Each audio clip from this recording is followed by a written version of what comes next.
guys, it's Rachel here with Senza Tempo Cane Corso.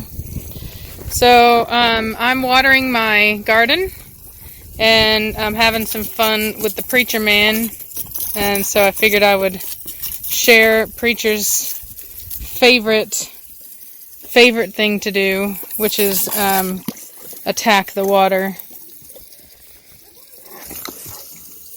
You cannot be in my face, bruh. Oh, did he step on something?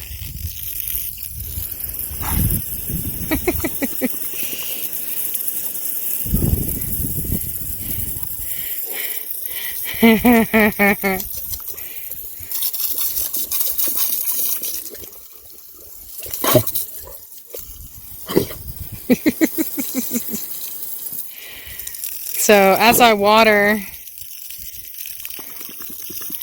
he loves to attack the water hose. So he likes to bite it. Let him catch his breath. He likes to bite it, bite the water. But I know that in order to keep him cool, because it's over 100 degrees today, that you actually have to get the body. I specifically aim for the chest. When you want to cool a dog down, it's really important that you aim for the chest, because that is an area. A lot of people think it's the ears. It's not really the truth. You want to get the belly and the chest, and kind of watching him to make sure that he doesn't try to go in my garden. And some people, by the way, I know people are going to say it. They're going to say you're not supposed to water when the sun is out. They'll say the water droplets burn the leaves, but that's not true. You can Google it. That is a myth. And so anyway, but in Texas, when it's really super hot, one of the ways that I save my plants from dying is to come out in the heat of the day and give them a good soaking. Really, you're going to eat my plant? You're going to get mad and try to eat my plant? See, I'll aim for the chest, aim for the chest. And then other times I'll just let him do this. I'll let him come up and get some.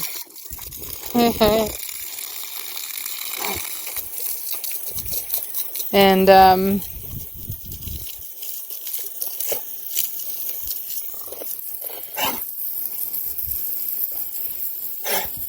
see if he'll attack it.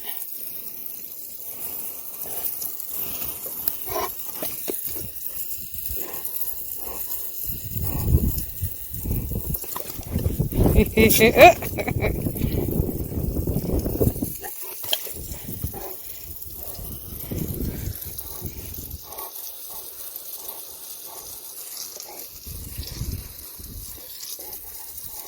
what he'll do.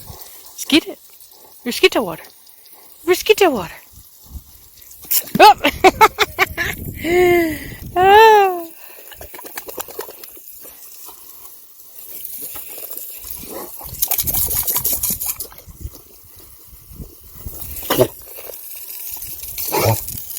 Get your booty. I got your booty. Got your booty, booty, booty, booty. He gets so mad. She's like, how dare you? Yeah. You alright, bruh? You alright?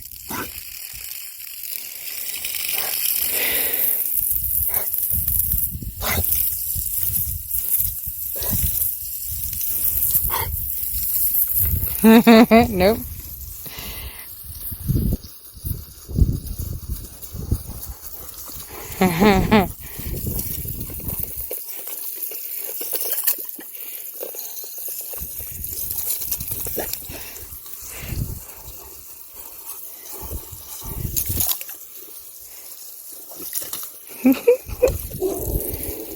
Oh, look at, that's Nirvana. Nirvana! Good girl. Come. Nirvana! What was that? What was that, Nirvana? What was that? She's like, nah, last time I went over there, you sprayed me. Yeah, she's a good guard dog, man. Did you hear her go off over there? The neighbors are probably over there doing something. They've been doing quite a bit lately. And she will absolutely go on the charge. She's very, very protective. No fear there, no insecurity, no hesitation. She hears it, she doesn't know what it is. She lets it know it needs to get off of our property. So, yeah. Alright. So I've been watering this for a while now. I think it's good. I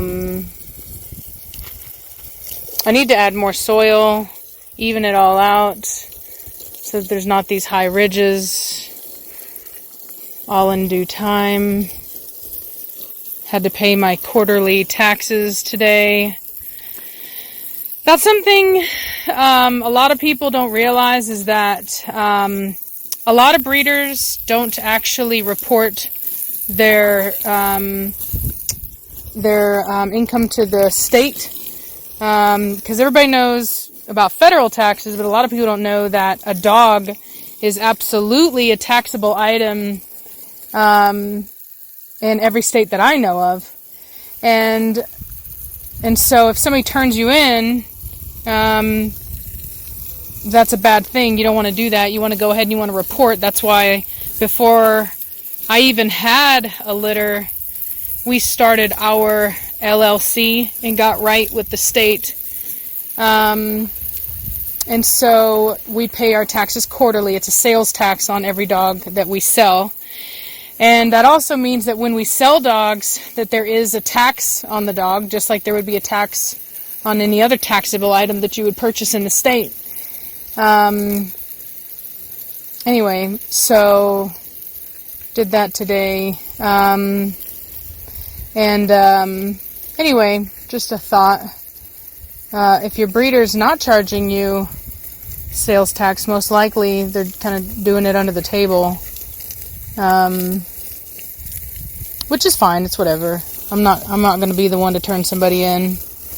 But nonetheless, I had a buyer that didn't understand that, and they were like, "What is this?" And I had to show them my Texas sales license and be like, my permit, and be like, "Look, it's legitimate, bruh.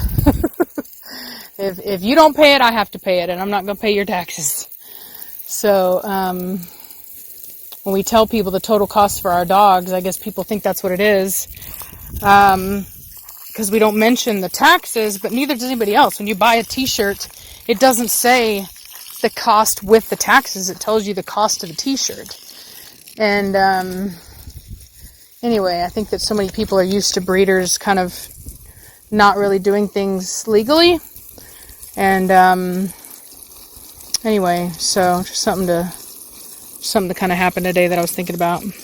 So I was made aware of a scam a couple days ago, and I've been wanting to do a video on it, and I've just been too busy to do it, because when you're dealing with something like a scam, you have to be very thorough. But we absolutely will be doing a video on it, and it's 100% scam. It's not even a backyard breeder, like stealing somebody's pictures. It's 100% scam. You don't get a puppy out of it. You literally just get your money taken. Really sucks. So I'm going to be doing a video. I had a guy who thought he was purchasing a puppy from these people. Turns out it was just a scam. And I go on the website. Sure enough, they're using one of our puppies' pictures. Oddly enough, it wasn't a picture we took. It was a picture that the buyer took. As those of you remember Bishop, he was out of our very first litter between Preacher and Cashmere. He's a really beautiful, large blue male. And they even kept his name the same on their website as Bishop, took a picture from their Instagram account, and are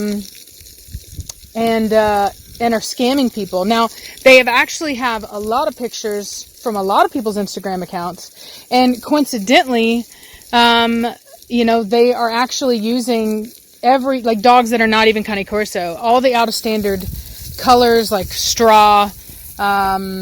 They've got a Merle dog on there, which is not a Cane Corso. That's actually a band dog.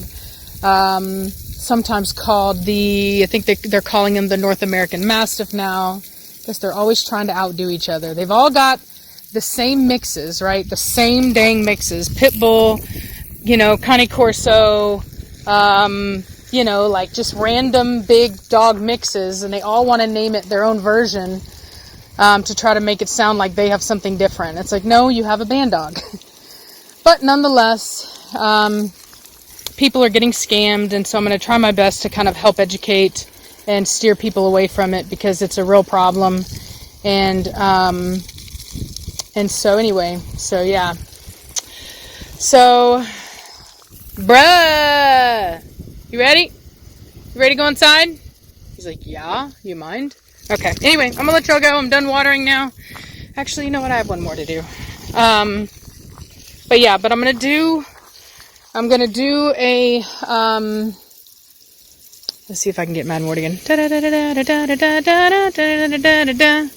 He's not having it.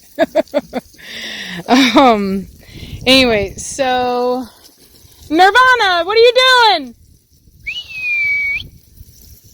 I think she went to go investigate the neighbors, which is not cool. Let's see if she'll come back. She went over there.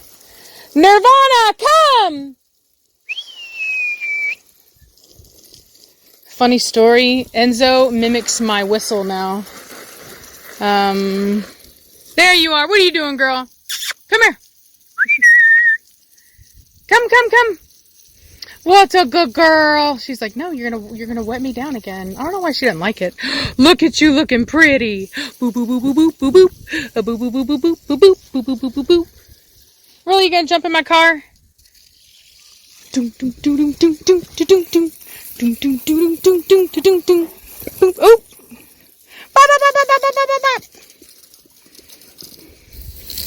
Funny boy. Uh-oh. Okay. There's a little bird. I was like, hold on. What's up with that big bird? The whole reason we brought Preacher out in the first place was because there was a big bird of prey that was out here. And I had my chickens out because I'm out here doing stuff. And then I'm going to barbecue after I'm done with this. So I figured I would just let them be out a little bit earlier than I normally would.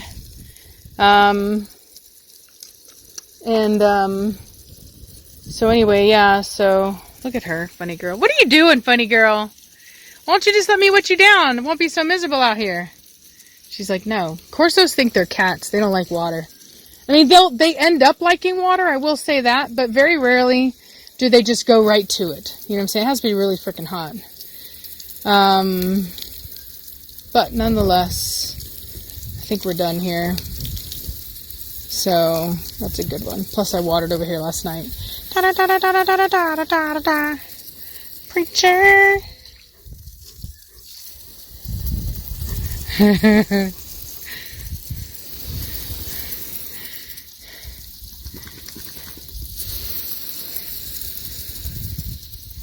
don't know why he don't want it no more. He's like, no more water.